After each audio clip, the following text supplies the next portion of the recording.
I'm as mad as hell, and I'm not going to take this anymore! Information influences our capabilities, our opportunities, our interests, and our potential. But we are not in control of this information and are influenced by those who control it. Open the pod bay doors, I'm sorry, Jerry. I'm afraid I can't say that. A movement is underway to move these controls and influence to the user. What is possible when we are connected and in control?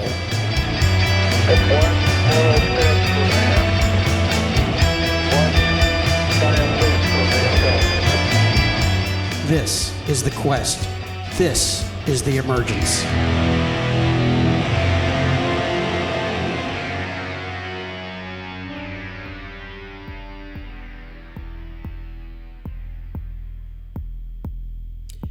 Welcome to the inaugural episode of The Emergence, asking the question, what is possible when we are connected and in control? My name is J. Paul Duplantis, and I'm a tech humanist and essayist on the intersection between technology and human interests. I'm on a mission to create awareness, help identify, and help build technologies to tap into human potential by removing barriers within the flow of information. I'm not on the left, I'm not on the right. I'm curious, and I believe communication technology can do a better job of uniting more than dividing to create a better environment for progress for all, without sacrificing the innovative spirit of the free market. This podcast will be an evolution. This first episode will be an essay to set up ideas I would like to explore throughout this podcast series. It will be a combination of conversations with interesting people around these ideas, readings of my essays, and me walking around riffing freestyle on ideas I believe speaks well to the concept of the emergence. But before I get into the idea of the emergence, let me share who I am to give you an idea where this madness is coming from. I'm a 56-year-old guy with a background in marketing, management, technology, sales, consulting, and recruiting. Before the early 90s, my passions lied more in filmmaking and music, but the internet happened. And my soul was moved toward the idea of what would be possible when people were connected purposely. Thankfully, the creative side has never left me, as I would consider myself more of a creative thinker than a technical thinker. But I have to admit, this shift in interest served as more of a distraction from building a career than anything else, as the more possibilities I could see from a truly connected marketplace, the more frustrated I became, especially when Web 2.0 started to build walls around the open connection. I even tried to build out these ideas through a company I helped launch called Quired, which ended up as a side hustle, only deepening my frustration. Certainly, if I could see it, I just should have been able to build it. Well, that couldn't have been turned out to be further from the truth. The problem was I didn't know what I was looking for. I had a vision, but it was blurred, and I didn't have a plan. The most frustrating part was I knew something was there. I mean, the technology was arriving, but the top-heavy controls were weighing heavily on the potential that could come from it, so I effectively gave up on the dream.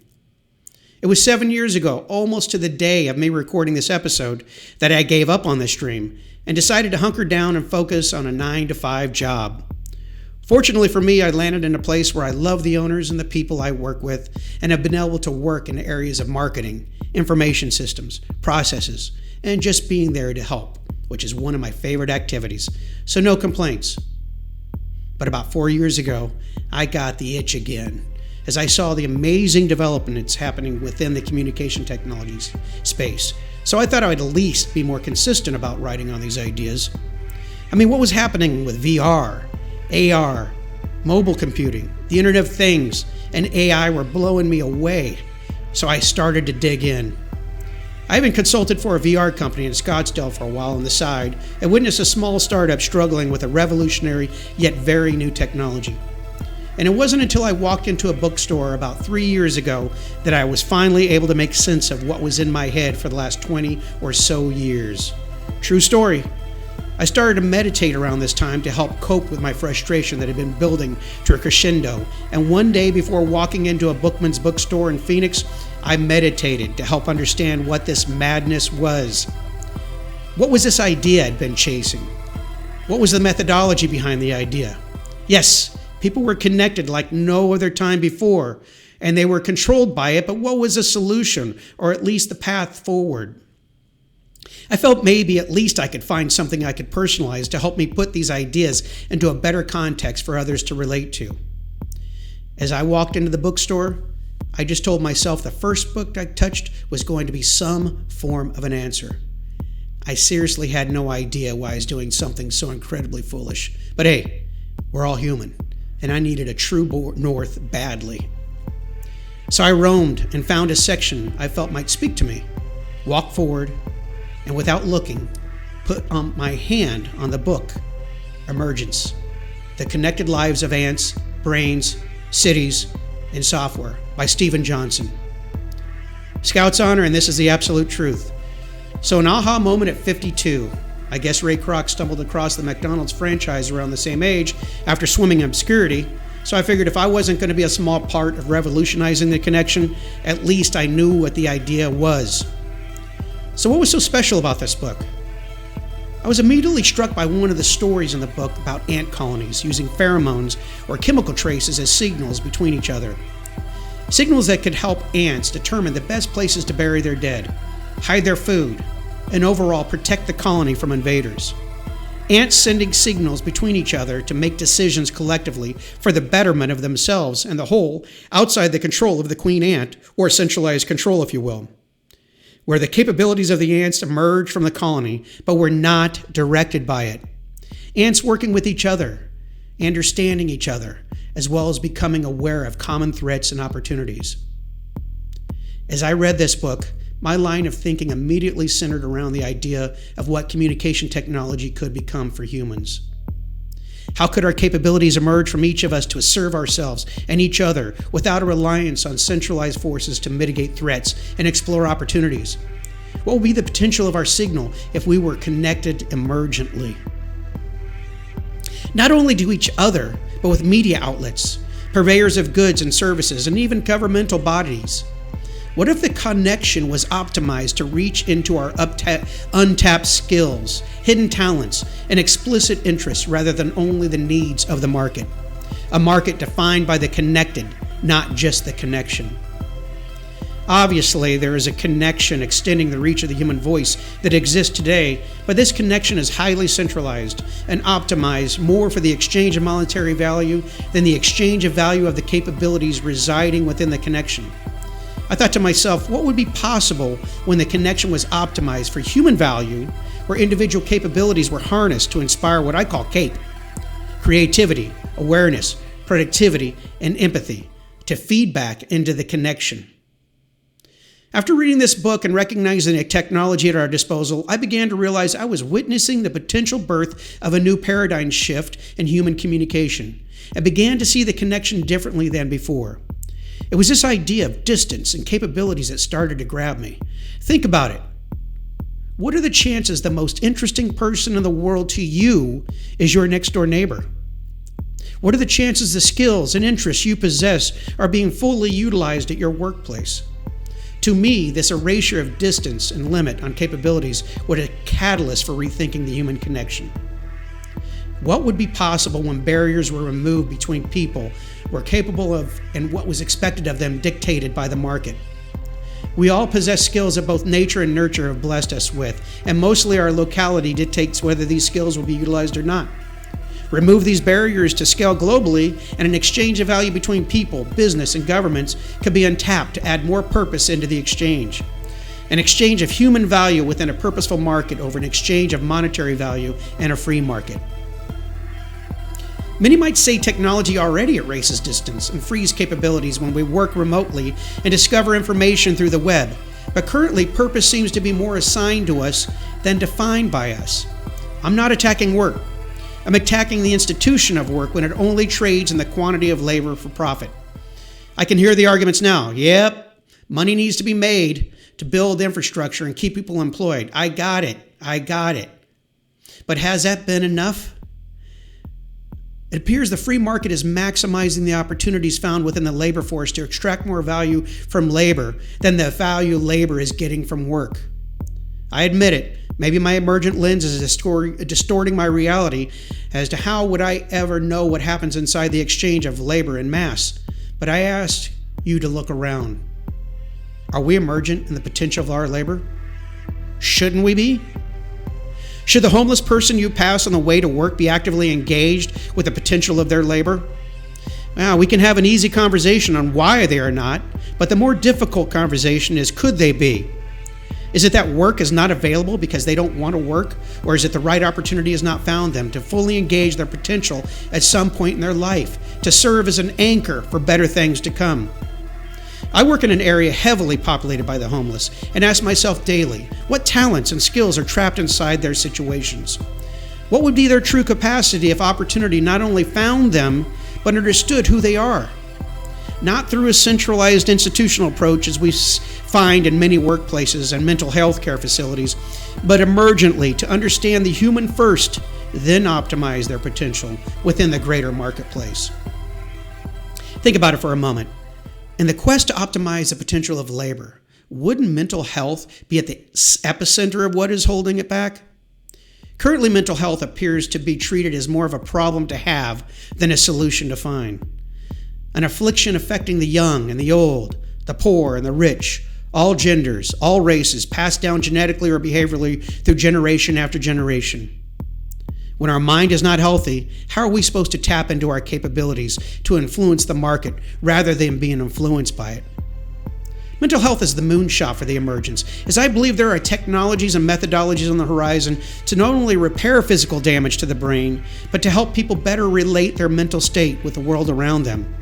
Solutions not coming from a centralized marketplace leveraged for the benefit of the provider, but an emergent market to help improve the signal within and among those responsible for the very existence of the market they are part of.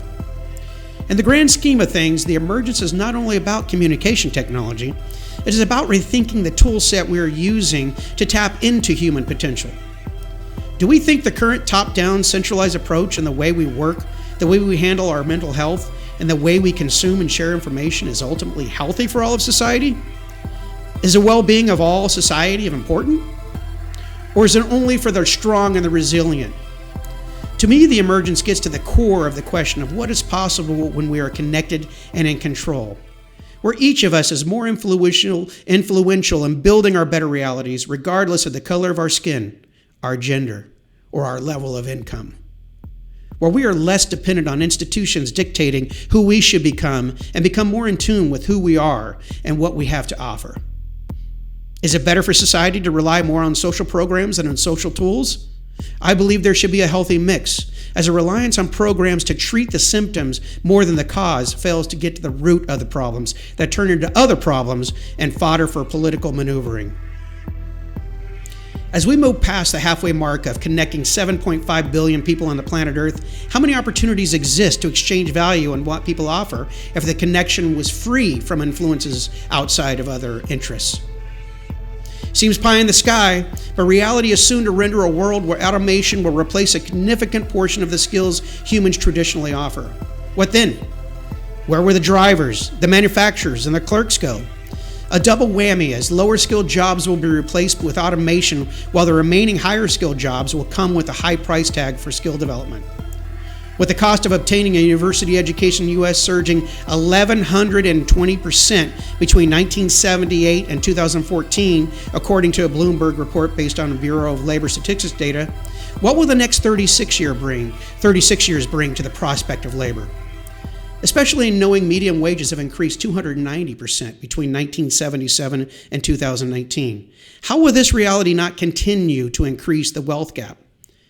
Is this important? It is for the emergence. In the dream world of the emergence, the traditional walls of work and information silos would fall to free up the true potential of labor. Of course, I'm not talking about removing the notion of the traditional workplace, but using tools to help people find new opportunities outside conventional means. Opportunities where people have a stake in the fulfillment of a need, are validated through their provision of their efforts, and are compensated beyond only the profit motive of fulfilling the need. A tool set to align not only the potential of one's labor with a need, but with information and experiences to help realize interests, talents, and skill sets a provider-centric marketplace based only on profit would not be motivated to find. A tool set to not only align opportunities with self-interest in situations, but to help mitigate threats by empowering users with awareness and understanding of themselves and their surroundings. This is the quest of the Emergence, to identify and create awareness of this tool set, to inspire a purposeful and emergent market on top of a free market. A market to balance the interests of people with businesses and governments for all people to become more influential in building their own better realities. And if you don't agree with what I'm saying and want to call me out on specifics, I absolutely want to have a dialogue to learn and grow around these ideas. But if you don't agree with the fact that the system is broken or the problem is only a human one to fix, then the Emergence is not going to be your cup of tea, I can assure you. The tools. So if you're still hanging in there, what is this tool set to tap into the human potential for the Emergence to happen? What is the solution? I believe it is broken down into 4 areas. Number 1, laws to enforce data rights. Number 2, decentralized frameworks to secure and empower user data. Number 3, decentralized artificial intelligence to provide context and awareness. And number 4, a decentralized application layer to allow users to tap into their own potential and that of the communities they are involved with. So let's dig in. Number 1, user data rights. It seems clear to me that we need better laws to enforce user data as a human right, to put the user in the driver's seat of their own experiences. Without user data rights, applications will continue to find a way to manipulate or sell out the interests and behaviors of the users, muting the potential of the exchange by only monetizing it. The GDPR in Europe is a beginning salvo on this front, but without a doubt, we need a robust set of laws to protect the information we create, consume, and share. I found an interesting article in new legislation in the U.S. proposing a federal data protection agency, which I will link to in the podcast notes. And not only data rights for the individual, but a better framework to provide free public access to government-funded data and information created by universities and institutions. Think of the sheer volume locked behind secure scholarly publications for sale and paywalls that, if unlocked, could drive innovative ideas for progress. Information freely available to not only academics and professionals creating feedback loops, but for the public at large to engage with, to give birth to our next great innovators, to build toward a cleaner environment, more effective and affordable healthcare, and to help find solutions to help lift more people out of poverty.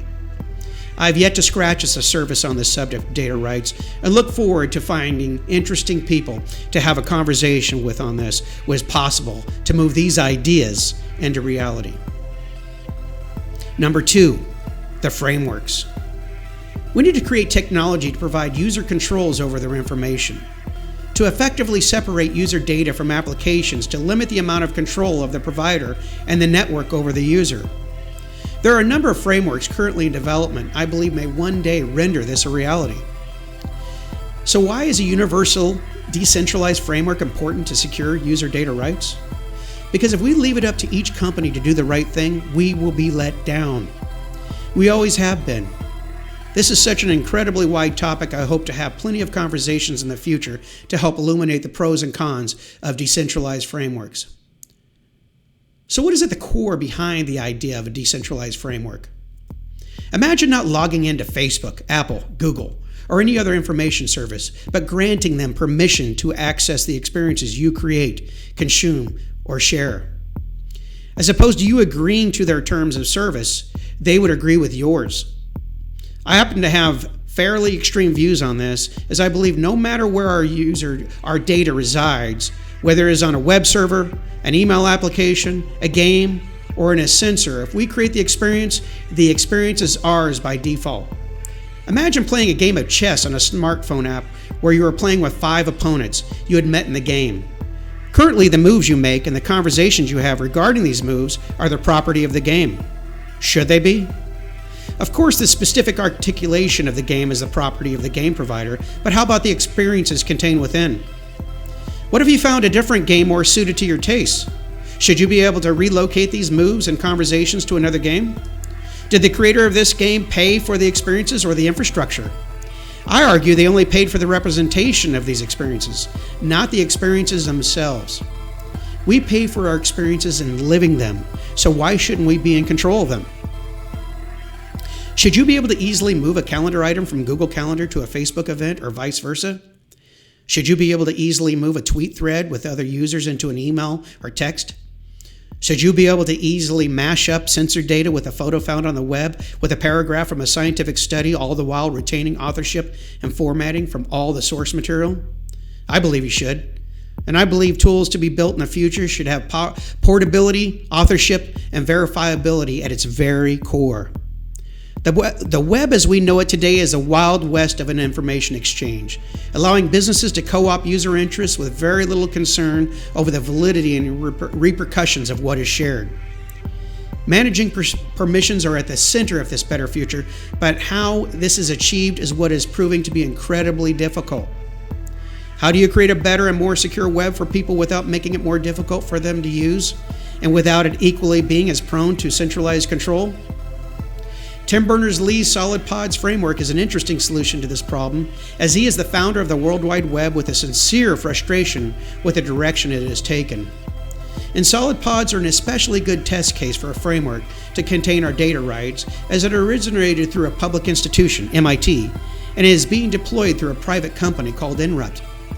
Just as Google is a private company, when we agree to their terms of service, they own our data. So why would Inrupt be any different? So far, in theory, Solid Pods are more of a specification and methodology for other companies to use in offering their own data stores, where the pods provider would never have access to the user's data, only serving the user as an intermediary for their data. A key feature of the Solid Pods framework would be the ability of the user to move their data between pods providers and applications if they were ever unhappy with the service. So in theory, no one else other than the user would ever be in control of their data. I emphasize the words in theory because the framework is not launched as of yet, so the free market has not had a chance to sink its teeth in yet. Inrupt appears to be a private company currently, but what would happen if it turned into a public company, where the interest of the shareholders would factor into the growth of the framework? Would they go as far as taking away the control of user data from the likes of Google, Facebook, Twitter, Amazon, and Apple? Do they have strong enough of a unified front to pull this off? I've been following the Solid Pods dev team progress on GitHub for over a year now, and I've come to realize how incredibly difficult this proposition truly is. Don't get me wrong, they have some of the greatest minds and developers in the world on this, but the sheer size and force of the status quo driven by big tech are staggering. Should something of this scale be handled by a private company or a public institution? A very difficult question indeed. I don't have the answers, but I do know the very notion of this idea of separating data from the application is incredibly important to how we move forward as a society. Do we want to be in control of our experiences or not? Some might be fine with just letting the market run its course, but I see this as more of a threat to the fundamentals of democracy, so I guess I have a little bit of a different lens on it. Let me offer an example of what I'm talking about. So I was going back and forth with the originator of the hashtag, Chris Messina on Twitter, about Twitter tweeting they would provide an access to an edit button on Twitter if everyone would just wear a mask during the COVID-19 crisis to save lives. I posed to Chris my thoughts that this was an exercise in centralized control over a user base, which was very worrisome to me. He felt temporary measures of centralized control were in order. Although I very much respect Chris's opinion, the more I thought about this, I became quite angry at the notion of a company hijacking my experiences and threatening levels of access to these experiences in trade for my social compliance. Mind you, I have no problem with people needing to wear masks for COVID-19. But if this then what next? What will Google, Facebook, Twitter, or any other online platform decide for me and how I render my experiences in the future? What feature set will they not allow? What will they hide from me? What will they amplify for me and trade for a profit from persuasion? Yes, I have a right to use another platform, but the experiences I created, consumed, and shared within their platform does not share the same rights. The fact that Twitter couldn't even debate the idea of allowing me to edit my information and trade for my social compliance illustrates a fundamental question for the future of human communication. Should people be in control of their experiences, or should business and or government? Did the Yellow Pages back from yesteryear own the relationships formed and sharing of experiences with the people found in their phone book? Did US West not spend billions of dollars to build infrastructure for people to communicate through their network and publish listings of their customers?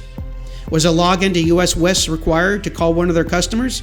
Yes, an agreement had to be made on terms of service for use of their system, but was an agreement made to forfeit all experiences conducted on their network as well as related advertisers? I seriously think we're going to look back in 100 years at the communication tools we have built today and wonder how the hell did people let this happen? These are their platforms, but are our experiences, right? It is my greatest wish that somehow, some way, we figure out how to separate the two in the future, as our musings on Twitter are the least of our problems when you think about our sensor data, medical data, web history, chat history, personal correspondence, government data, location data, and on and on and on. We give them an inch, they're going to take a mile. It's just what the market does. Could the solid framework change this reality by moving experiences under control of the user's domain? I certainly hope so. There is no denying I'm rooting for the solid team and would love to have members of the team on the podcast in the future to discuss the challenges they face and what they hope to accomplish. Another core decentralized framework to help put data into the hands of the user outside the control of centralized forces is the blockchain framework. Even though blockchain technology is currently known more for the cryptocurrency and Bitcoin craze, the underlying mechanism of managing data through distributed ledgers, validated through tokens, could prove to revolutionize the way information is accessed, edited, and shared.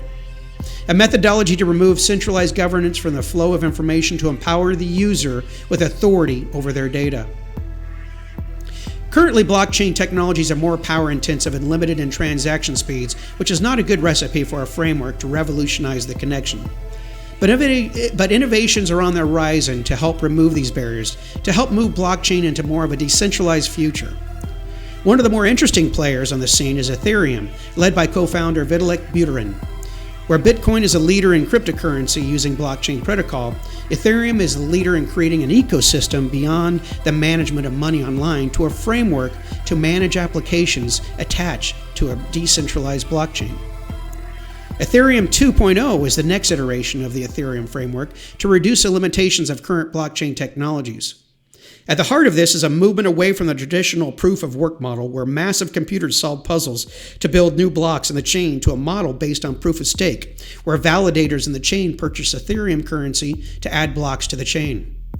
There appears to be a number of objectives with this major overhaul expected to be rolled out over a number of years to include making the chain less dependent on massive amounts of energy consumed to maintain viability and increasing transaction speeds beyond the very limiting 15 transactions per second available today. There are several blockchain frameworks under development to include the Stellar, Hyperledger, Multichain, as well as Lastos frameworks, which has been making waves lately, increasing the value of their coin offering in this space. I have to admit, I get a major case of deja vu when I see these companies talking about the mission of their technology for the greater good, all the while they focus on building monetary value through their coins. Of course, money needs to be made to build infrastructure, but is the money spent ultimately in service of the product or the end user? Time will tell which ones will stay the course to truly decentralize and emerge users to a more resonant connection. Either way, I do believe blockchain technology is here to stay and could be a major catalyst for progress. Without a doubt, the solid framework and blockchain are not the only solutions on the horizon to give power to the user over their information. One of the missions of this podcast will be to dig deep, to uncover more of these technologies and hopefully talk to founders and developers to learn how their tech will empower the user in their communities. One technology that seems interesting to me is GunDB, which is a decentralized database to increase data security, reduce costs, and provide a scalable tool set for an application developers to build off of. I've been following GunDB founder Mark Nadal on Twitter for a while now, and exchanged a few tweets around his vision for the future of the web, and have concluded Mark is one to keep an eye on as he is looking to harness these technologies to tackle society's biggest problems. I'm always looking for cutting-edge technologies and technologists in this space, so please feel free to email theemergenceio@gmail.com for ideas on tech to feature on future episodes. Number 3, the AI layer. If there is anything as scary as it is thrilling, it would be the growing reality of a connection heavily influenced by artificial intelligence. People can wish this away all they want, but AI has arrived, even though we are still in relatively early days. I truly feel once quantum computing makes the jump to practical applications, we'll begin to see mind-blowing applications of artificial intelligence. But the question is, in the future, will AI be for us or against us? Do we want to live in a Black Mirror episode, or do we want to harness the amazing capabilities of how AI can serve as a tool to achieve better realities for ourselves and members of our communities? I vote for the latter, but this is not a foregone conclusion, as currently most use cases of artificial intelligence are commandeered by billion-dollar corporations optimizing and monetizing our awareness, or government scaling AI to keep an eye on us. But what would be possible if the potential of AI were available to smaller teams, communities, or even individuals to create solutions to tap into the scope of human potential? Let's face it, what are the chances a billion-dollar corporation would utilize AI to tackle issues outside their specific interests? Yes, there are exceptions, but I believe smaller communities of developers building out AI solutions for the communities they work in will root to the core interests of the people more than institutional solutions alone. At least this would be an arrow in the quiver of utilizing AI to tap into human potential. Decentralized AI is not a singular mission, but Ben Goertzel with SingularityNet.io seems to be leading the charge with the concept of a tool set to carry decentralized AI forward. Their team certainly seems to be on an interesting track where they provide a framework for even the smallest developers to harness the potential of AI. I just don't see how a world I envision through the lens of the Emergence moves forward without the assistance of AI, as we are all naturally limited in our ability to acquire awareness and context. So how do we navigate this increasingly noisy world we live in if we are not aware and do not have the right tool set to render context for ourselves? Indeed, we could disappear into the woods and live off the grid into our dying days, which is certainly an option. But for those of us who continue to stay in the grind, we are surrounded by AI making decisions for us every waking minute. What happens when AI begins to make more decisions for us than we make for ourselves? So do we fight AI, or fight for AI to be under our control and to serve our best interests? This is what SingularityNet seems to be working on, and is something our technology companies, our legislators, and the people should be fighting for. Whether it is SingularityNet, the Solid Framework, the Ethereum blockchain, GunDB, or any other framework that can be imagined to secure and engage the interests and minds of the users, as soon as these frameworks become more important than the people they serve, we're back to square one. As soon as frameworks become an opportunity for shareholders' interest over the interest of the stakeholders, we're back to the status quo. I'm hopeful, though. Although there's always been pent-up frustration with the status quo, regardless of the era of humanity, now seems different. Now frameworks on the horizon to help people engage at their core, to increase understanding and capabilities beyond what social orders deem necessary to what is innate within each of us. This feels like the mid-90s, where hope ran rampant from what seemed possible within the World Wide Web.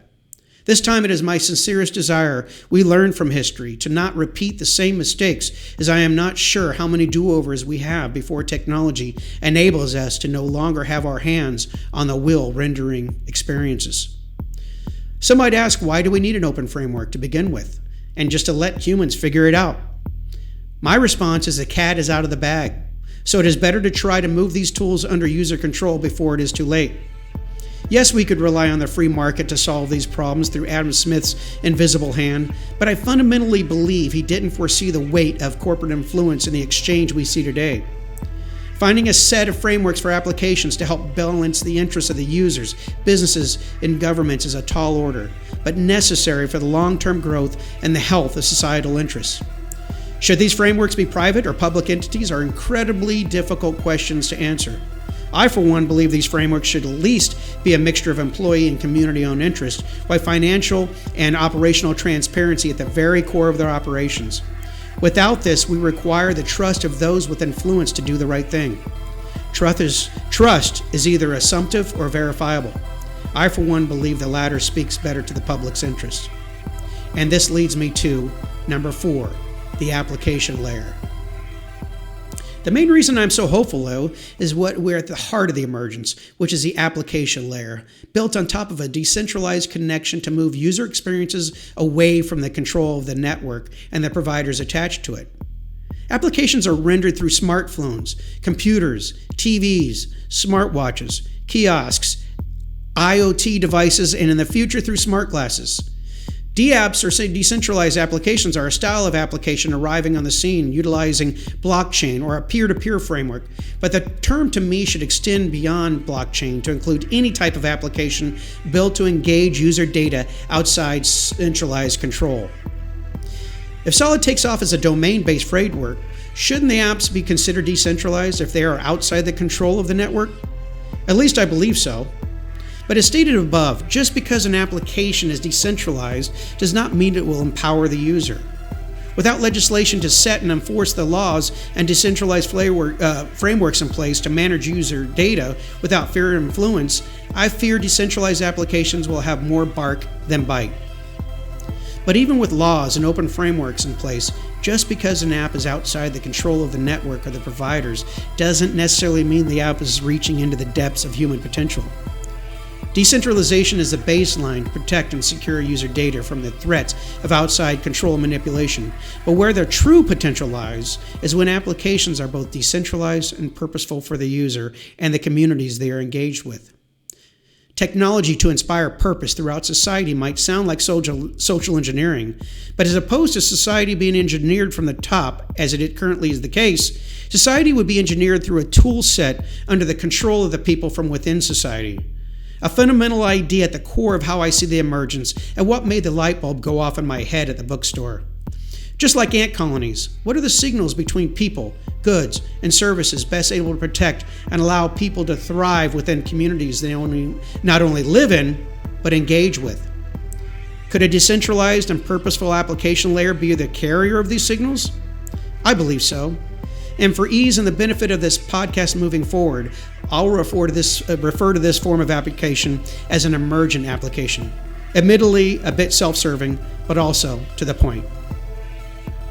Let me change perspective a bit. Do you want to emerge from where you are in society? I don't care if it relates to your family, your friends, your work, your team, your government, or your gang. I don't care if you're a CEO or homeless, a woman, man, or non-binary, black, white, brown, theist, or atheist. Does society exercise your true potential? I'm not talking about only your financial potential, but your human potential. Is society protecting your interests and encouraging your interests and capabilities to best serve yourself and your communities? Should it? Those on the right will say this is not the role of society and should be up to the individual to emerge, especially in a free market-based democratic society where seizing opportunity is at the core of exercising one's potential. Those on the left will say it is the fundamental role of the government within society to meet the needs of the represented. To those on the right, I ask, should the ideal of life, liberty, and the pursuit of happiness be limited to only the resilient?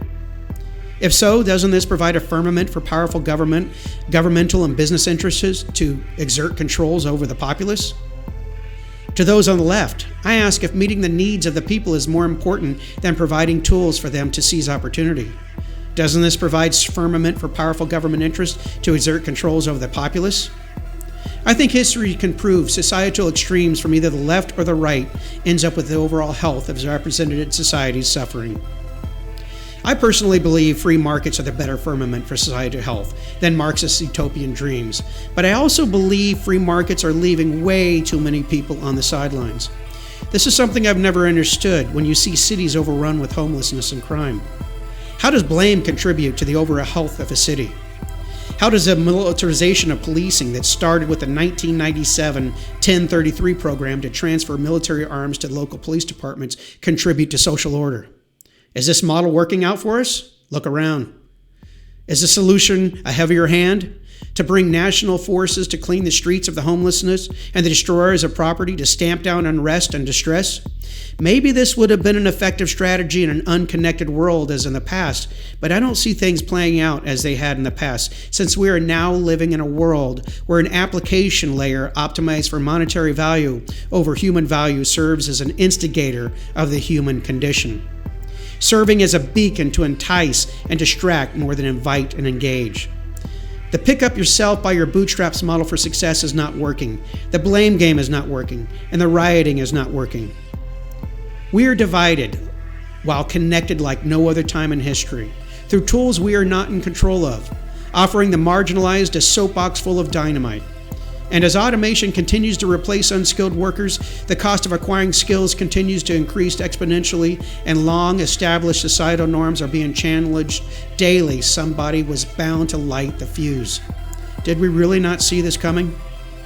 But it is my fundamental belief that an application layer were optimized for human value over monetary value, business and governments would find friends they didn't realize they had by inspiring an engaged populace more than an enraged one. This would be a good time to articulate that I admit I'm a bit out of my depth here. I'm not a scholar with the right connections, and to be brutally honest, I don't have an innate desire to be liked by the very people who could help build this future. I mean, seriously, I'm asking for complete financial transparency from the frameworks that could help build this future. Do you think I'll be invited to all the great parties? Nah. My role in this will be to ask the more difficult questions that someone with a career or ideology protect may not ask. I actually see my lack of credentials as a plus in this quest, and truly intend on being the grain of sand in the eye of the status quo, whichever side of the political spectrum it sees from. I promise you, I don't pretend to have all the answers, and have absolutely no problem being called out on my lack of research or depth of study. I see well-positioned disagreement as an amazing opportunity to learn and grow from, and it is my greatest desire that communication tools in the future harness the power of disagreement as fuel for the birth of solutions over the festering of problems. So in the service of what could be emergent application layer, I'd like to ask two simple questions. Should everybody, regardless of their income level, race, religion, or gender status, have the same opportunity to exercise their potential to help themselves and the communities they interact with? If they do not, what is possible when barriers limiting this potential begin to fall? I do not come at these questions lightly either, I assure you, because the notion of barriers holding back human potential is at the very center of the political storm we are in. Barriers limiting potential based on income levels, race, gender, and mental and physical capacity from the perspective of the left are clearly much higher than those on the right. So where is the solution when our political will is so divided? I set out on a mission early on in the development of this podcast to speak to both the right and the left, and to not exclude non-extreme elements of either side. A tall order for the world we live in. Personally, I was raised in a very loving and non-judgmental Republican family with a dad and mom who voted for Truman, Kennedy, and then Reagan as the Democratic Party started to move further to the left. Other than a wonderful sister who was a liberal, the rest of my family and most of my friends growing up leaned more to the right. So I have always been surrounded by people I love who happen to be on the right side of the political spectrum. But I've always been torn between the promise of the free market providing opportunities for all and the realities that have come to bear. But on the other hand, I'm also aware of what happens when the pendulum swings too far to the other side, when governments flatten the reward of effort and seize control in the name of the people. What is sacrificed when these barriers are lowered? The conservatives will argue our freedom, job creation, cultural integrity, and national security. What is sacrificed if these barriers are not lowered? The liberals on the left will say equality of opportunity, cultural diversity, and freedom of choice. How far America has come, but how far it still has to go without sacrificing the engine behind progress is certainly a tall order. Do we rely on government and business to determine the size of these barriers? Is this the only plan for progress? For parties of government to agree on who deserves what? For big business to favor shareholder value over stakeholder interests as a model for progress? Believe me, I realize I'm baking this down into a very easily digestible cake, so this is wildly more complicated than this, but I believe true progress should be at the feet of the people as much as any business or the government. What if the people had better tools at their disposal to engage without a threat of the outside influence? To push government and business to become more effective in service of their interests rather than the other way around. Without a doubt, business and government play a significant role in progress, but I truly feel we have become too reliant solely on their good behavior. Couldn't it be argued tapping into the interests and capabilities of those who do and could work in these spaces would help render better systems? And by reducing barriers for all of society to participate within these systems, wouldn't this end up benefiting society as a whole? So So what is possible when an emergent application layer focuses on increasing creativity, awareness, productivity, and empathy amongst all people who do and could work within systems of government, business, and social engagement? Not something achievable overnight, but as a larger arc in human development, what could be achieved when a baseline of emergent applications are made available as more of a social utility than only a commercial transaction. A social utility to strengthen the market from the bottom up through purposeful applications engaging workers, managers, owners, philanthropists, and most importantly, members of society not able or willing to contribute. Barriers can either be lowered through system pressure or levers can be built to raise those who are blocked by internal or external forces. Emergent applications will be a form of lever to help people emerge from behavioral and environmental limitations found within the human condition. Think of nodes in a system. The more resilient the nodes, the stronger the system. To date, a lack of resonant connection has allowed systems of government and business too much control over outcomes, making a stronger shell but weaker core. A shell largely being eaten away by division, aggravated by a noisy connection. But opportunities exist today to reduce this noise and strengthen the core by providing a spade for people to dig for what moves them the most, to either climb over or remove barriers in the way of societal progress. Progress coming from people as much as systems composed of people. Without a doubt, systems are important, but when people inside and outside of systems are more effectively harnessing their potential, everybody would benefit. So what would an emergent application look like? There really is no end to a list of apps that could speak to the purpose of tapping into human potential, which I will delve into on future episodes. But for the purposes of this intro, I'll focus on one area of interest for the application layer, which is through the lens of mental health, as I have spoken of earlier. To me, mental health is at the very root of societal ills we see today, and in the eyes of the Emergence covers a large spectrum of the human condition.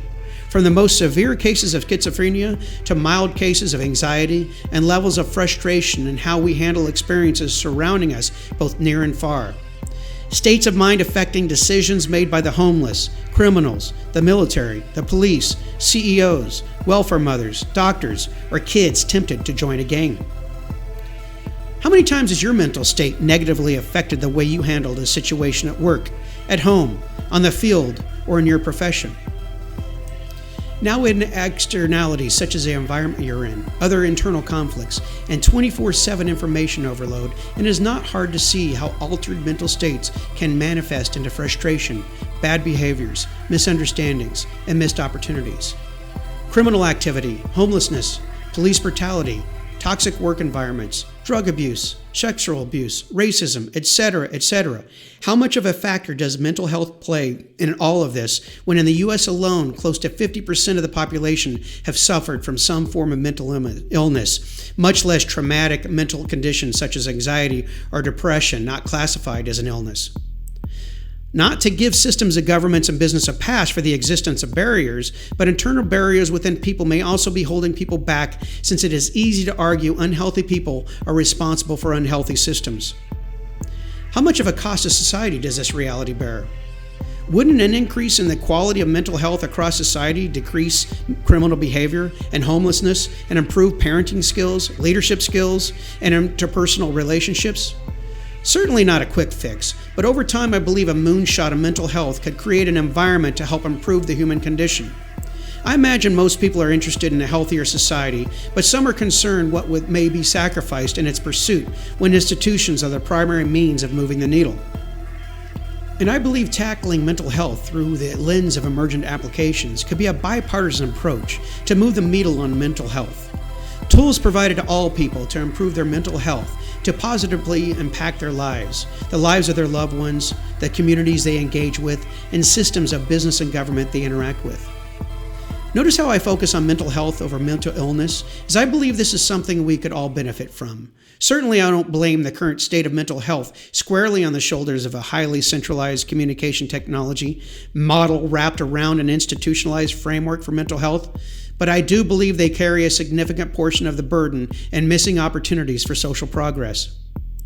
Granted, I come from a 40,000 foot view and would love to dig into this topic with people in the know on future episodes. But for this introductory episode, I would like to inspire a debate around what would be possible with a decentralized, community-based approach utilizing communication technology to help people understand and relate to what is inside and outside of who they are. When the mind is healthy, the body will follow. So I see emergent applications serving a broad spectrum of engagement to include therapy, training, and information discovery. Training and therapy applications. Let's take training and therapy to start with to lay out ideas behind emergent application used in the context of mental health. I would like to use the George Floyd murder as a lens to see the potential of these types of applications through. The ex-Navy SEAL Jocko Willink talks about the importance of situational training in the military to de-escalate potential hostile situations. He mentioned in our Joe Rogan podcast how this always-on mode of situational training should be a staple of the American police force, but that it is not. Training to condition new recruits as well as established veterans and the endless cascade of changing situations they have to deal with every day of their professional lives. It is interesting to note that according to the National Conference of State Legislatures, only 20 states currently require mental health training for police departments. Of these 20 states, who decide the training protocols, the technology to use, the contractors to implement the technology, the frequency of the training, and most importantly, how to measure the effectiveness of the adoption and retention of use? How engaged are the stakeholders who are the members of the communities and the officers in this process? How would all of this translate into better mental health? Awareness and understanding are at the very center of mental health, as when we are put into situations we are not prepared for, negative outcomes have a better chance of surfacing, creating environments for anxiety and depression to flourish, shutting down reason as a tool to cope with. I'm neither a psychiatrist nor a psychologist, but I can talk from personal experience. When I am put in situations I am not prepared for and something bad happens, how I handle the situation can have repercussions negatively affecting my reality. So in the George Floyd murder, could different training protocols have rendered different outcomes? Now, I am not aware of the training protocols leading to both scenarios, and I have never served as a police officer or in the military, so my perspective is skewed. You could say I have not lived in the shoes of the officers during these situations, but on the other hand, most officers have not lived in the shoes of those they engage with to protect the communities they serve. But despite my ignorance on the specifics, I wonder if there are opportunities to use emergent applications to increase awareness and understanding of police officers with the situations inherent with the communities they serve. To better relate to conditions on the ground, to proactively engage rather than reactively enforce. Maybe these technologies already exist, I don't know. But I would like to partly use this podcast as a vehicle to find out how communication technologies are used to help police forces build better relationships with the communities they are paid by tax dollars to serve and protect. Not to attack those who serve, but to better understand how their systems are supporting the members of their forces in this quest. To ask questions how they are sourcing, modifying, and personalizing such technology, and how involved the stakeholders are in the process. Where training is to prepare mental states for what is to come, therapy helps mental states cope with the past. How can emergent applications help those suffering from past experiences cope with the world they live in? There are countless mental therapy apps out there, but the idea behind the Emergence is to focus on those applications and future applications that are not controlled by any interest outside that of the end user and their communities. What do I mean? If an application is flooded with non-relevant and distracting advertising to the user, this is non-emergent. If the application is funded with an agenda to drive sales or increase a user base from a big pharma company, institution, or an association, this is non-emergent. If the application collects user data and repurposes it for anything other than the specific interests of the user, this is non-emergent. An emergent application for mental therapy would be one that engages the user at a visceral level to help shore up their emotional core so the intellectual is not stifled. The problem with conventional centralized technology is that to understand the emotional layer, personal information has to be mined, which could be used to influence future behavior or to be monetized outside the interest of the user. But what is possible when trust is gained and the user is able to use technology to help explore their mental state through the alignment of those who could relate and through available resources? To help dig deep within, but to also connect resonantly with others to help identify counseling, therapy, homeopathic, and medicinal remedies. Imagine finding someone who gets you, but also has the background to help you beyond merely words. Let me go back to the George Floyd case. He was found with high levels of fentanyl in his system, and he had a criminal record. I've heard some use this as an excuse for what led to the outcome of the situation he was in. First of all, there is no justification for a knee on the neck of a handcuffed human being, regardless of their state of mind or their crime for that matter. That is a baseline. Now add in the nuance of the color of his skin with his state of mind and how he may have perceived the situation. I hear this all the time. Just comply with the police and everything will be okay. Truth be told, I would, without a doubt. I would smother the police with kindness. That is how I was raised, and even if I was impaired, odds are I would even be nicer. But I haven't lived in George Floyd's shoes. I imagine I wouldn't see the police the same way he did, even if I tried. I understand I live in a different environment than he did, so I'm unable to naturally relate to his perspective, just as I can't relate to the experiences of women, transgenders, or those suffering from extreme poverty. But just because I can't relate does not mean I need to judge in the vacuum of understanding. I believe if George Floyd had access to people and resources to help him cope with his realities, at the same time, police officers were helped in better understanding the perceptions of members of his community, progress might have a chance. I fully realize I'm trying to distill this incredibly complicated and difficult topic into a few sound bites for a podcast intro, but I sincerely believe technology has a role to play in bridging this divide, and in future episodes would like to engage with the members of the police and minority communities to help identify methodologies and technologies that are being used successfully in some communities, but not in others.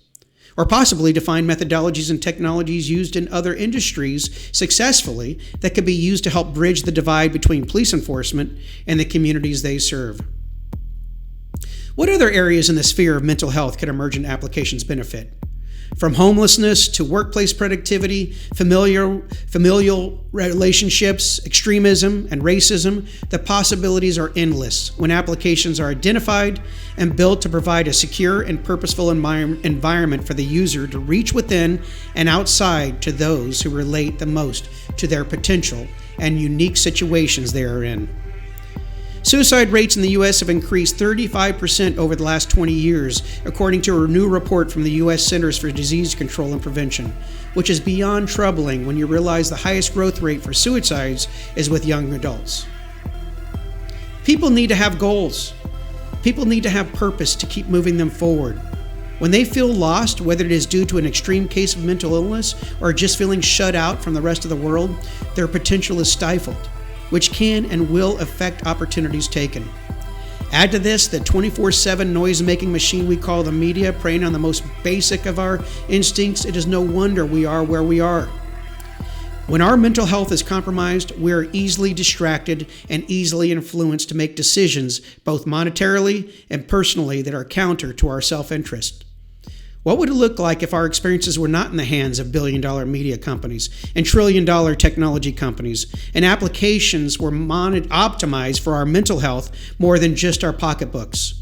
This is a conversation to have for future episodes. Collaboration applications. Back in the 1960s and 70s, the inventor of the computer mouse and the brain behind the mother of all demos, Douglas Engelbart, began to build a pre-internet computer network to allow users to collaborate on information they consumed, created, and shared. His vision of his NLS, or online system, was in many ways a precursor to the internet we see today, but also a lesson in what was missed and how the internet has evolved. One feature set missed in today's iteration of the web is that of a collaboration being baked into the DNA of the user experience. You can see it in his Mother of All Demos, presented in 1968, where Douglas and his team remotely collaborated on a shared document in real time, which is linked to in the podcast notes. Yes, cloud-based documents and certain applications invite collaboration, but web pages are not collaborative by nature, limiting the scalability of people working together. What would be possible if the entire ecosystem of the web was collaborative by default to engage the potential of ideas and feedback between users and resources on the web, moving users outside the confines of silos to experiences expanded feature sets? For instance, imagine logging into an art gallery website where you are joined by an art historian who's also logged in to discuss the history of a piece displayed on the site. All of the links, resources, and comments shared around this piece would be viewable on the site, as well as could be moved to another site featuring a seminar based on the topic of the piece in question. That could also be moved to a shared calendar item for an upcoming artist appearance, all the while carrying the link back to the original artwork to inspire a sale organically outside the confines of the original retail web view. If you can't tell by now, the emergence is not steeped in short-term gain from small ideas, but the long-term potential of big ideas to bring people together through the connection.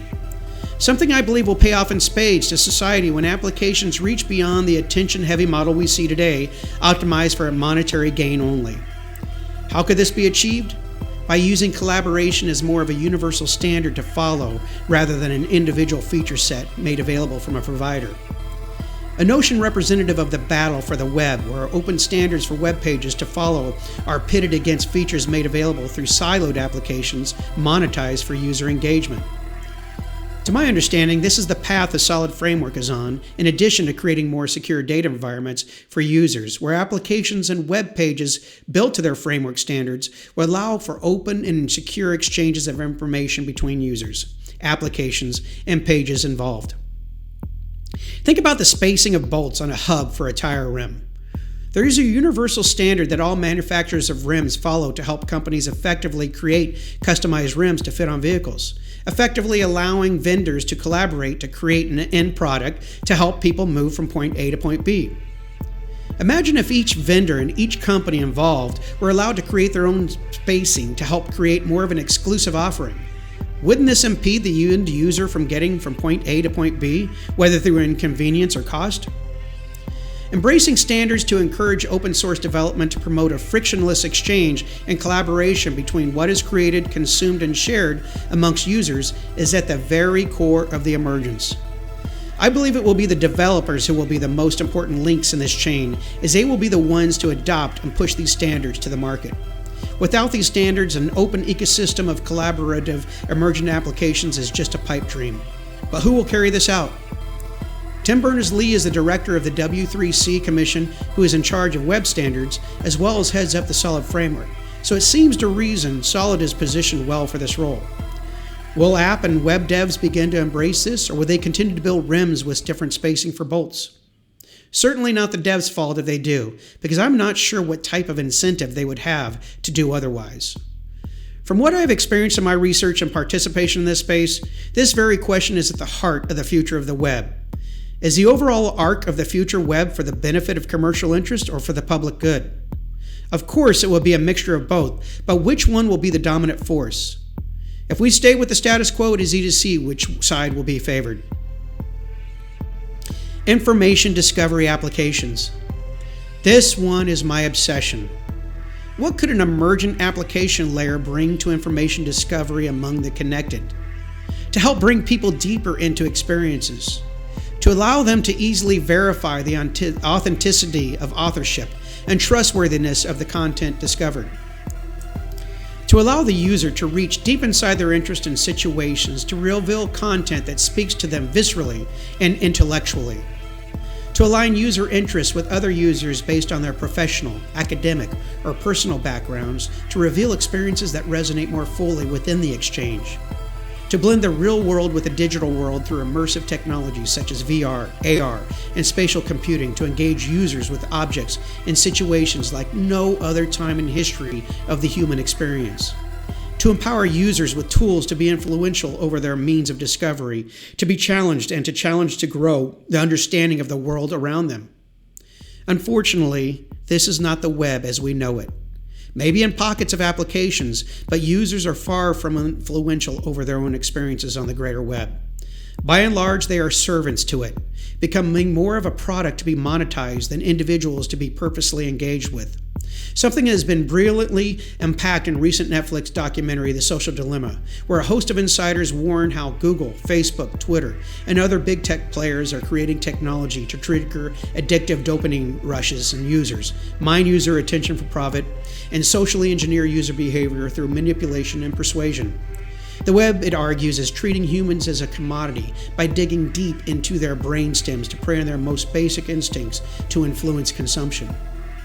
I think it is a fair argument when you look at the paucity of tools to help users condition their feeds of information. There is no surprise in what is filling the void.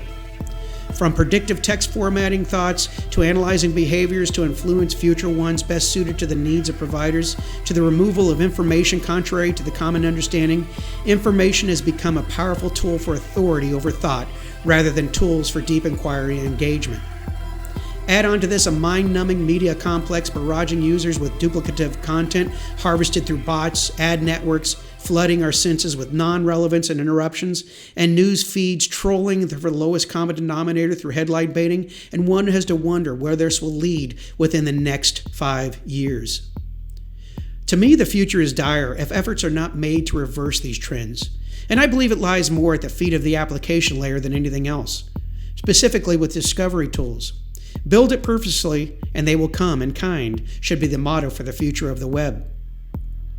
Although I enjoyed The Social Dilemma, I have to admit I was let down a bit by the abundance of problems identified without many solutions offered.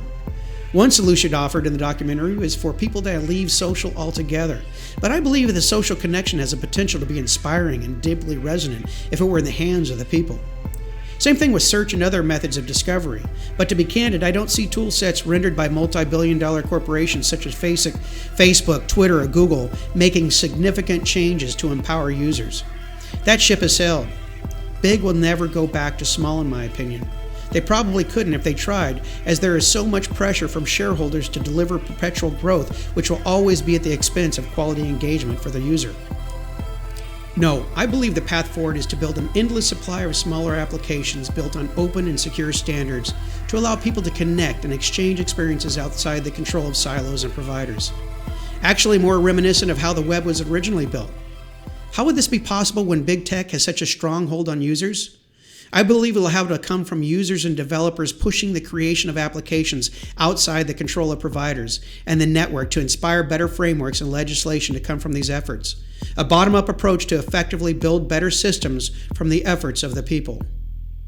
And I feel information discovery tools should be at the heart of this movement to build better tools to engage the potential of the connection rather than manipulate it.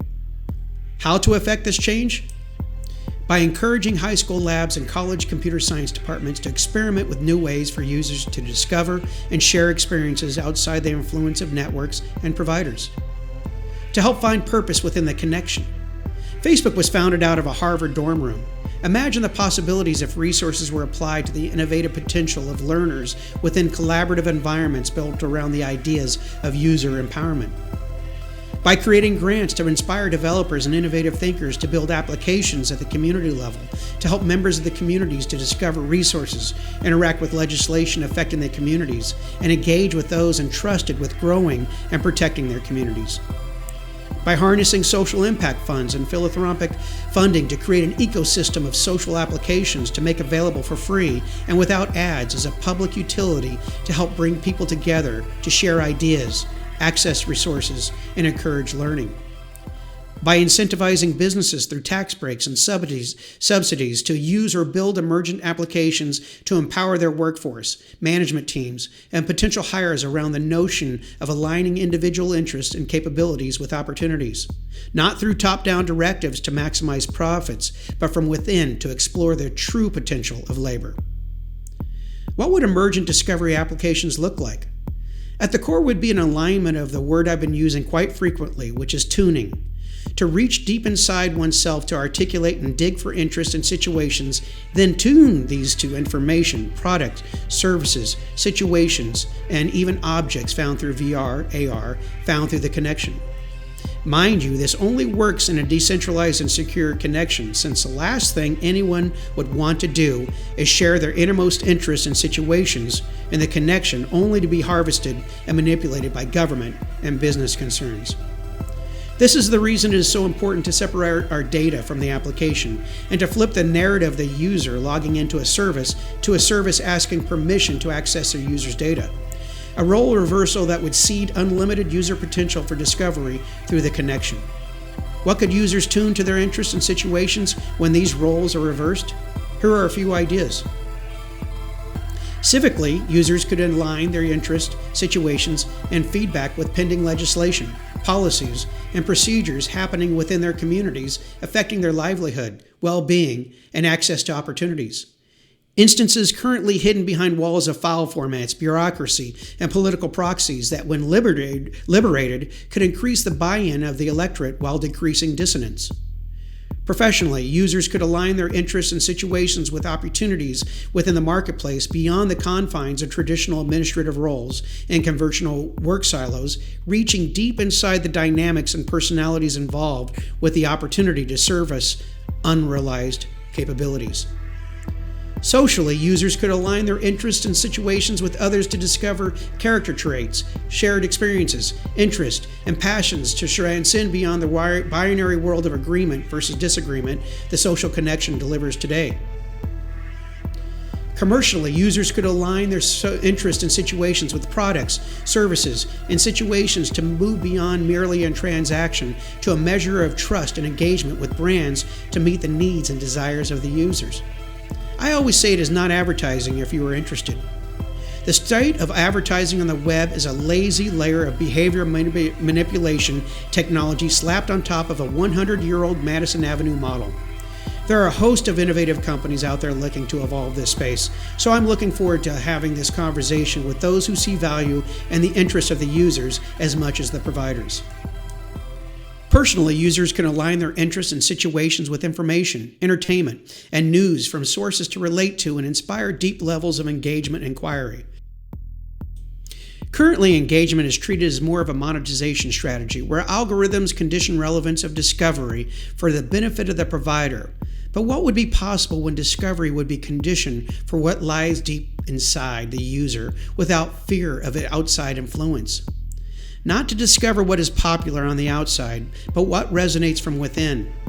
Not to be fed what is divisive, but invited to what stimulates understanding whether one agrees or not. To have a trust mechanism built into the DNA of every discovery tool, allowing the user to easily view sources and flags to alert for potential inconsistency found in the content. To be able to tune to what is read, listened to, or watched based on what lies within the content in the background, profession, education, or interest of the author. But not only what one brings in to shape inquiry, but what is offered back in feedback to shape engagement. In an emergent application, feedback would be baked into the discovery process beyond comments and rating of only the quality of the content, but the quality of the experience overall. Was the content informative? Was it trustworthy? Were there passages that resonated more than others? Did the content lead to a positive action? Not metadata for outside interest to influence future behaviors, but metadata to help future discovery, and if specific permissions were granted, to help authors of services improve the quality of content and services offered. I've recently been digging into the theory of cybernetics on building better systems and realized a similarity in what I am talking about in their theory with the importance of feedback in building better systems. If this is broken down to its very core, the quality of feedback we give back to systems of business, government, and social will determine the health of the related systems. But feedback is highly influenced by the input received. Increase the quality of the input and quality output would follow, which will help define better systems. Of course, there are many variables involved with this, but giving people the ability to tune their input and output based on what motivates them will bring more purpose into the system, especially when tools are in place to allow reward to be exchanged in the effort. Whether the reward is validation of effort, monetary compensation, a fulfilling experience, or the satisfaction of helping another, the potential of the connection lies within the quality of this exchange. Discovery is at the core of the emergence because when we discover and share resonantly, we are carrying this forward for the discovery of others in the system. What could a resonant system of discovery to do in the areas of government, business, and social interactions? The sky's the limit. If this sounds like a bit more work than the passive feed culture we live in, it is. But easy and quick in the hyper-connected world we live in is proving to only amplify the worst of what resides in all of us already. Our thoughts are now a product and engineered to maximize profits, and we are only in the beginning phase if something is not done to reverse the course we're on. The early days of these tools may require a bit more work from the user, but over time will become more intuitive if the willpower is there to take this on. I'm hoping the work with the Solid Framework, SingularityNet, and Ethereum, to name a few, will inspire building of these tools, but it'll also be the innovative spirit of the devs and idea smiths who will be the ones who push this forward. To completely rethink the purpose of information as more of a tool wielded by people to build better society, rather than tools for societies to build better people. One of my biggest complaints about communication technologies outside the control issues is the amount of friction that remains within the exchange. I have been saying this for years and will continue to shout about it. What is the difference between an email, a text, a Word doc, a video file, an audio file, or a data set? Absolutely nothing if you treat them all as instances within experiences to create, consume, and share. Vannevar Bush theorized about this in 1948 with his essay, As We May Think, where he describes a future mimics machine creating trails of experiences for users to create and follow. Fast forward 70 years and we have not built trails to discover experiences on our accord and thoughtfully, but highways to deliver us to destinations predictively and expeditiously. In the future, experiences should be seen as connecting users' trails of instances within experiences by phone number, email address, or web ID, removing the middlemen of relevance, connecting the specifics over the generalities of life. I'd like to do a little thought experiment on this to help work through this concept. Imagine you're on a hike when you come across hieroglyphics on a rock that intrigues you. You take a picture that is stored in your personal vault, or maybe in the future, your Solid Pod. From within your vault, without logging into any other service, you text the photo to a friend who comments she knows a professor of linguistics who could help translate the symbols into text. This comment would be stored in the friend's vault, but would be embedded in yours, which would be attached to the photo. Both the photo and comment would exist as a shared experience accessible only to the owners of their respective vaults. Now the friend invites the professor into the shared experience through their web ID, who adds snippets of text from a public vault and a private vault, with both carrying a link back to the source material as well as the professor's translation. You then decide to make this shared experience public and proceed to email potentially interested friends from within your vault to invite them to add commentary and resources. Since the shared experience is set to public, algorithms on the decentralized web crawl the metadata of these shared experiences for the level of engagement and the backgrounds of the participants whose profiles are set to public to help others on the web discover an experience born from the real world, supplemented by the digital. After a while, you decide the application facilitating the shared experience lacks in feature sets. So you decide to move the entire experience over to a new provider who offers fact-checking, a customized AI to inspire deeper engagement, a tunable ad model to each user experience to raise money for the park where the hieroglyphic was discovered, and a better UI. All the while your data and that of your collaborators stays in their personal vaults. As you may notice, within this entire thought experiment, absolutely no data is shared outside the explicit interests of the participants. I might be off on some of the specifics and what could be rendered, but the concept is possible and is necessary if we want to dig to find what resides inside the best of us, to create more of an emergent network than a social network to engage the potential of the users. Something personal, securable, and scalable to help resonate the potential of people into systems of business, government, and social. Currently, our instances are stored in the vaults of corporations and governments, where when we log into their silos, we ask for their permission to use our experiences, and by default give them ownership. Better yet, they also tell us how we should discover and use our instances and that of others based on algorithms used on our behalf. It is literally like living in a car driven by a complete stranger who is paid by a corporation to take us where they want us to go. Yes, we can get out any time we want as long as we are willing to walk. These cars storing our experiences are made of components only accessible to the largest corporations to drive our future forward. Whether it is a Word doc, spreadsheet, and increasingly the web, or any other means of communication provisioned by big tech, they have the keys and we are the passengers. As Marshall McLuhan said in the 1960s, the medium is the message, which has ended up incredibly prophetic. But the messages within the exchange, which are a collection of our experiences, are more influenced by the mediums of TV, radio, print, and the web than what Marshall McLuhan could have ever imagined, because now the connection is two-way, 24/7, and real-time. An environment ripe for manipulation when we are not in control of the tool set and the algorithms feeding our realities. Big tech and big media have built an ecosystem where how they sell us is becoming more important than what they are selling us, where the value of distraction has trumped the value of deep engagement. What if the status quo? As I reflect back with my new emergent lens, in the early days of the web, I would have had reason to be hopeful this tool set I describe would already be here. I mean, we had open blogs, RSS feeds, podcasts, and comments managed through an open connection. It wasn't perfect, but it was ripe with possibilities to scale to at least a modicum of the future I wished for. Who am I to envision such a future? Absolutely nobody, which is the point. The web wasn't going to be built for the movers and the shakers. This web was going to be built for the muckrakers, the engagers, and the dreamers. Those who wanted to be a part of something greater than just building another firmament to extract value from the few, but a firmament to bring value to all. In a potentially emergent world, the early web was a model to mix the ideals of social progress with the innovative forces of a free market.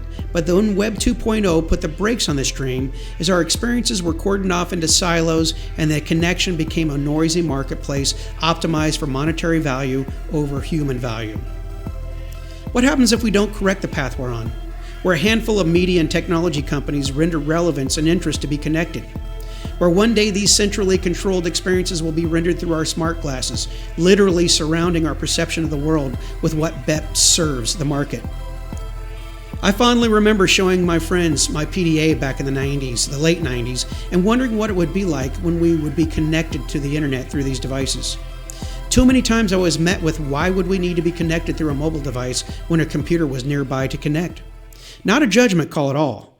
Back then, this type of tech was a fodder of nerds, but just as many felt there would never need to connect through a mobile device, many today will say they will never wear glasses. I'm going to call it now. Within 10 years, smart glasses will be the smartphone of today. There will be just too many potential uses for the users to pass on. But in my opinion, this could render a concerning reality if we continue the path we are on by giving up the experiences we create, consume, and share to the network and to the providers. History.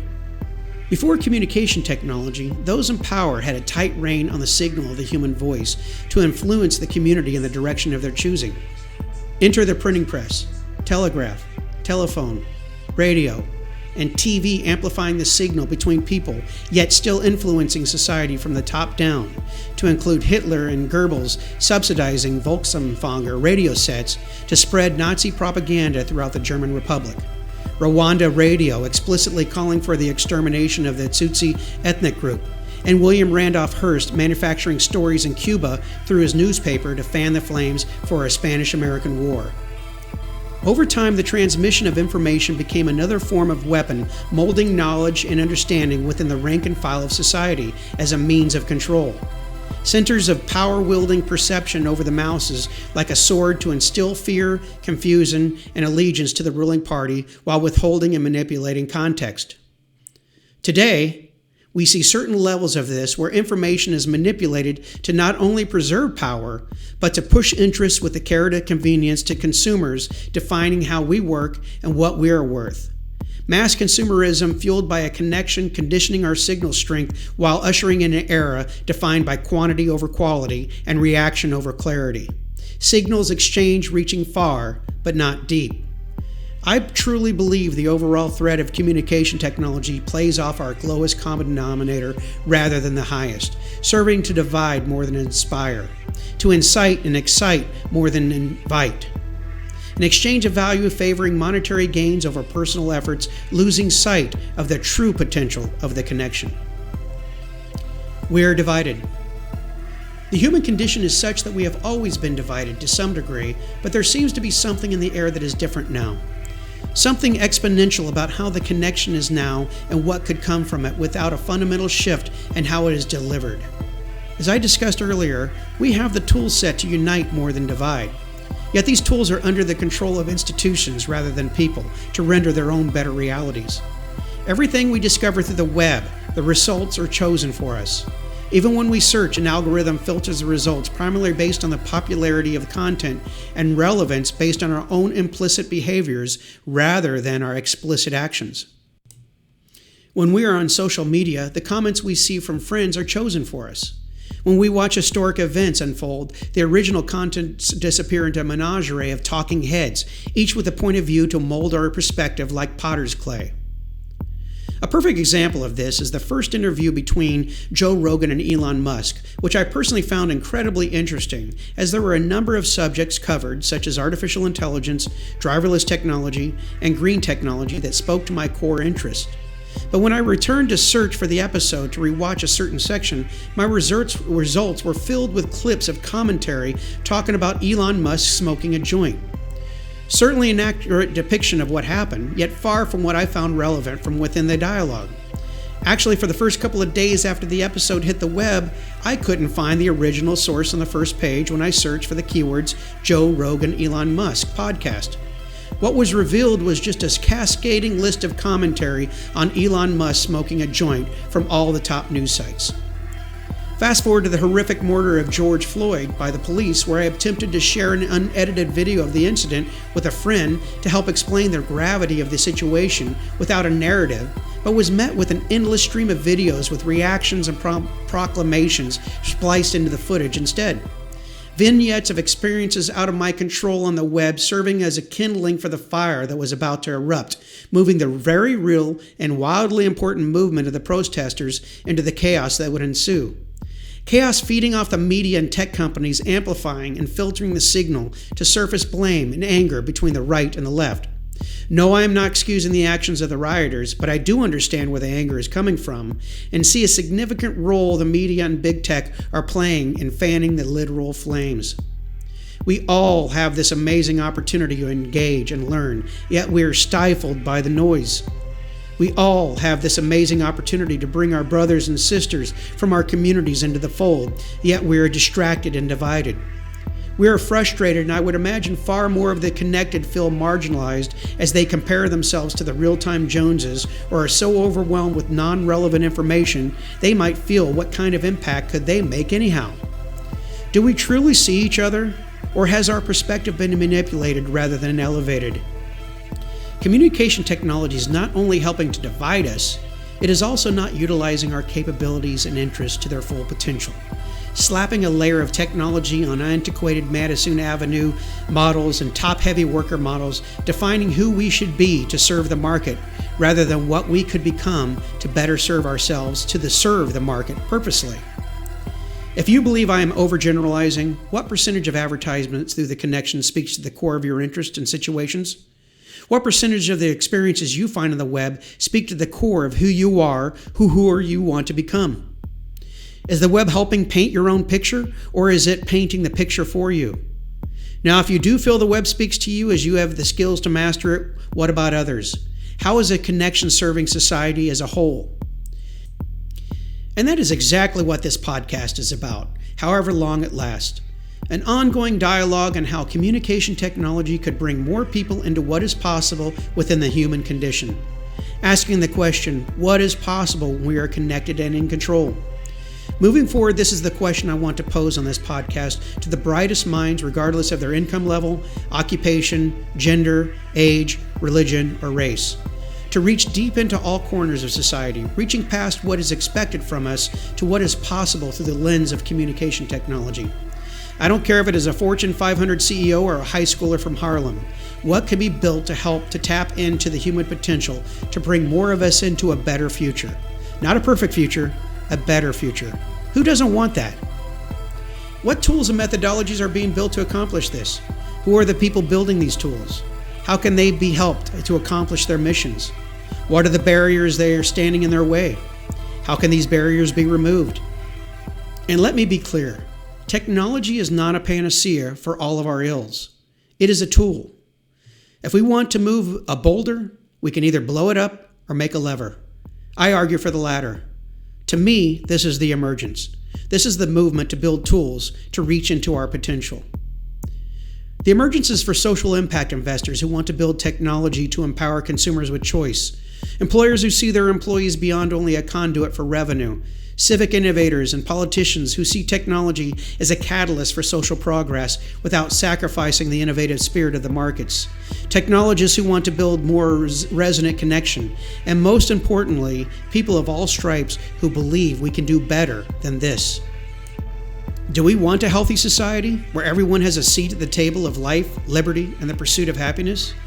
Something written in the American Declaration of Independence, yet an incredibly universal ideal. An ideal that anyone in the political spectrum would agree with unless it was tyrannical in nature, I would imagine. The theme of this episode, and hopefully many to come, is how technology and systems of thought provide the tools for all members of society to play an active role in its overall health, to increase creativity, awareness, productivity, and empathy amongst all people, to create a baseline for a quality of life based not only will of the people or the promises of their politicians, but through an exchange of value between people, business, and government. When have the people ever had the chance to put their hands on the lever to balance all three? The flow of information is one of the most powerful levers people have at their disposal. I am convinced when they are allowed to put their hands on it, they will do amazing things. Democracies are never guaranteed. In their natural evolution through the threads of representation, the strong always rise to lead. When this strength blames weakness over understanding as a means of control, a vacuum is created where extremes thrive. At least this is the way I see it. Democracies have never had the tool set we have at our disposal to balance strength with understanding, where opportunity favors both the weak and the strong. I've noticed over the years the internet has grown into a framework more to identify problems rather than to work on solutions. It is understandable as problems are a lot easier to digest than solutions. Believe me, I will be the first to admit there are wonderful solutions coming from the connection. But as a whole, it seems to amplify reaction over inquiry, trading more in the binaries of agreement and disagreement rather than the collaboration and deep engagement. In conclusion, I am not religious, but I am spiritual. And I believe the reason we are here is to exercise our true potential to improve ourselves and the communities we interact with. Maybe the reason the world is full of challenges is for us to adapt and overcome while we're here, to evolve into better representations of self and how we contribute to the whole. I don't believe we have ever had the tool set to accomplish this, as tools have always favored systems over individuals. But this reality may be changing with new frameworks and tools to harness what lies within these systems, which are the people. Whether one believes in God, energy, or science as the reason for our existence, purpose is what could move us all forward. Purpose not architected for us, but by us.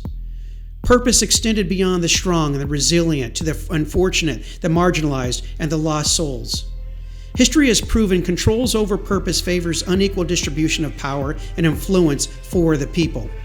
Moving these controls with the people could help move us into parity with systems of business and government.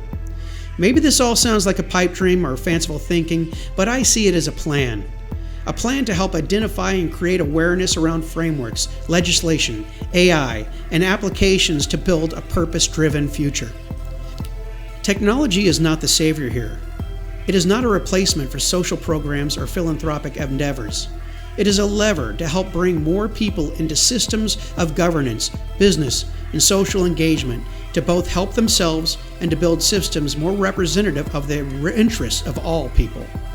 It is less about how bad the connection is and more about how good it could become. This is the quest of the Emergence, to explore and uncover what and who is out there to drive these better realities forward. It could be a business leader, technologist, politician, scientist, teacher, student, worker, social worker, or somebody out on the street.